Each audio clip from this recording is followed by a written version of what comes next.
صحیح سمجھی جائے گی، کیونکہ وہ کام ہم نہیں کر سکتے جو ذریعہ کر رہا ہے. مثال کے طور پر عراق افغانستان میں بمباری ہو رہی ہے، 10 نیوز چینل الگ دکھایا جا رہا ہے، ایک نیوز چینل جس پر ہم کو زیادہ بھروسہ ہے اس میں الگ دکھایا جا رہا ہے. ہم کیا کرتے ہیں؟ اس بات کو لیتے ہیں جو جس چینل کو ہم کو زیادہ بھروسہ ہے، کیونکہ وہ ذریعہ زیادہ ہے یا اتھینٹسٹی زیادہ ہے اس کی، یا اس کی ٹیکنالوجی میں زیادہ بھروسہ ہے. اب ایک صاحب ہیں بڑے دماغدار، انہوں نے کہا ایک نیوز دیکھ کر، ارے افغانستان میں بمباری کیسے ہو سکتی ہے؟ وہاں پہ تو فلاں اسٹرانگ پارٹیز ہیں. یہ بات مجھے صحیح نہیں لگ رہی ہے، جبکہ نیوز چینل بتلا رہا ہے اور حقیقت ہے، مگر ان کی سمجھ میں یہ بات نہیں آ رہی ہے. ہمیں تحقیق کرنے لگے، سوچنے لگے، یہ بیٹھے ہوئے کہاں پہ؟ ہندوستان کے ایک چھوٹے سے سٹی میں. یہاں بیٹھ کے سوچ رہے یہ تو بات پاسبل ہے ہی نہیں کہ افغانستان میں اتنے پاورفل فلاں ہیں، طالبان ہیں، وہ ہیں، یہ ہے، ان کی ہماری نہیں ہو سکتی، میری سمجھ سے باہر ہے. اب آپ بتائیے کیا کر سکتے ہیں؟ یہاں بیٹھ کر کیا کر سکتے ہیں؟ کچھ نہیں کر سکتے. نہیں افغانستان جا سکتے ہیں 2 منٹ میں، اور کیا ہے حالات بھی دیکھ کے نہیں آ سکتے. اور بیچارے جو کر رہے ہیں محنت ان پر بھروسہ بھی نہیں ہے. جو بیچارے جنگوں میں جا کر انٹرویو لے رہے ہیں، کیمرہ مین ہے اور اس میں ساؤنڈ ریکارڈنگ والا ہے، ایک پوری ٹیم ہے، ان پر تو 5 پیسے کا بھروسہ نہیں ہے. اب پھر یہ دماغ لگا رہے ایسا کیسا ہو رہا ہوگا یار؟ یہ بات تو جھوٹ لگ رہی. یہ ہے عقل کا استعمال. عقل کا استعمال کرنے کی وجہ سے کیا ہو رہا ہے؟ جو خبر صحیح ہے اس پہ بھی شک آ رہا ہے. موٹی سی بات یہ ہو گئی کامن سینس والی کہ ذریعہ صحیح ہو تو بات بھی صحیح ہوگی، ذریعہ غلط ہے تو بات بھی غلط ہوگی. اب آئیے آیت الکرسی کے تعلق سے جو فضائل جھوٹے بیان کیے جاتے ہیں اس کو ہم دیکھتے ہیں. اور یہ بات بھی آپ کے آگے واضح کر دوں کہ یہ کام میں کیوں کر رہا ہوں. پہلی بار کر رہا ہوں، 3 سالوں سے الحمدللہ کے توفیق سے ہمارے پاس درس چل رہا ہے، قرآن مجید کی تفسیر بیان ہو رہی ہے. پہلی بار میں نیگیٹو پہلو بھی بتلا رہا ہوں، جبکہ چاہتا تو بہت سی جگہ پر میں یہ باتیں کر سکتا تھا، مگر آیت الکرسی بہت بڑی اہم آیت ہے اور آپ کو معلوم ہے کہ اس کی بہت خاص فضیلت بھی ہے.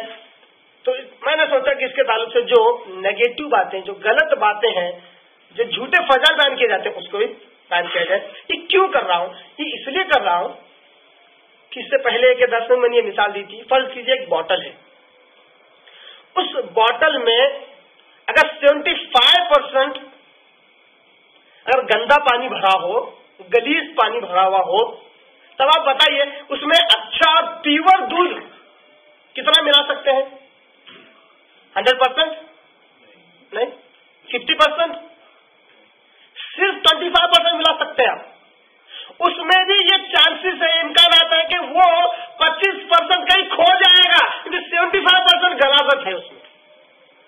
گویا کہ 25% کی کوئی اہمیت نہیں ہے.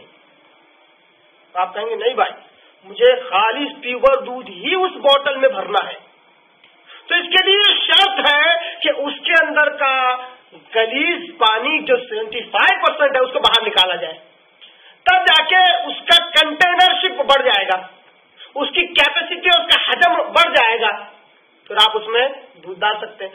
گویا کہ اچھی چیز ڈالنے کے لیے بری اور غلط چیزیں باہر نکالنا ضروری ہے، تب جا کے جگہ بنے گی.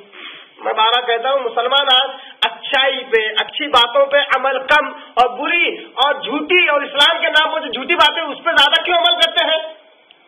کیونکہ اچھی باتیں جانے کے لیے جگہ ہی نہیں ان کے دماغوں میں. اس کی جگہ اچھی چیزوں کی جگہ پر غلط چیزیں بہت زیادہ ہیں، جس کی وجہ سے اچھی چیزوں کے جانے کے لیے جگہ ہی نہیں ہے. آپ بری چیزوں کو دماغ سے نکالو، آپ بتلا کر اشارہ کر کے یہ چیز غلط ہے، یہ اس میں کوئی بری بات نہیں ہے. غلط کو غلط کہنے میں کیا حرج ہے؟ اگر اسلام کے تعلق سے غلط کو غلط نہ کہا جائے تو اسلام تو کچمبر بن جائے گا، ہر چیز شامل ہو جائے گی. اگر آپ غلط کو غلط کہہ کر اس کو انسانوں کے ذہنوں سے نکالیں گے، انشاءاللہ اللہ قسم کا کہتا ہوں ضرور اچھی چیزیں اس جگہ آئیں گی، جگہ لیں گی. اچھی چیزوں کی جگہ لینے کے لیے جگہ تو چاہیے. آئیے آیت الکرسی کے جو فضائل جھوٹے بیان کیے جاتے ہیں اس کو ہم دیکھتے ہیں. سب سے پہلے حدیث کتابوں کا حوالہ دے دیتا ہوں. میں موقع نہیں دوں گا, دے رہا ہوں تاکہ کم سے کم یہ ذہن میں رہے کہ احادیث مبارکہ میں, احادیث کتابوں میں ہر حدیث 100% صحیح نہیں ہوتی ہے. اس کی اسٹڈی, اس کی تحقیق اس کے فن کے مطابق کرنا پڑتا ہے. اس کا جو فن ہے اس کے مطابق اس کی تحقیق کرے. اور ہر کس وہ ناقص کی بات نہیں ہے کہ ہر حدیث کی تحقیق کرے. اس کے لیے وہ فن لگتا ہے, وہ علم لگتا ہے.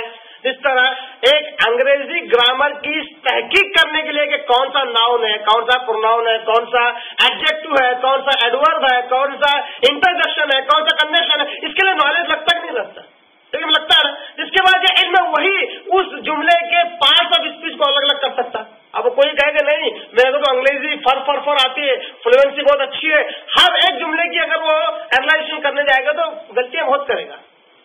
اس فیلڈ کا جو ماہر ہوگا وہی وہ کام اچھے سے کر سکتا ہے. تو حدیث کتابوں کے حوالے میں دوں گا تاکہ معلوم پڑے کہ ہاں فلاں محدث نے پوری کوشش تو کی, اس حدیث کو لے کر آئے. اور خاصیت اچھی بات یہ ہے کہ اسی محدث نے اس حدیث کے نیچے کہا بھی کہ اس کے اندر فلاں راوی ایسا ہے, اس اعتبار سے یہ حدیث ایسی ہے. حیرت انگیز بات ہے. حیرت انگیز بات یہ ہے, اکثر معافی چاہتا ہوں میں اگر بات بڑی کر رہا ہوں,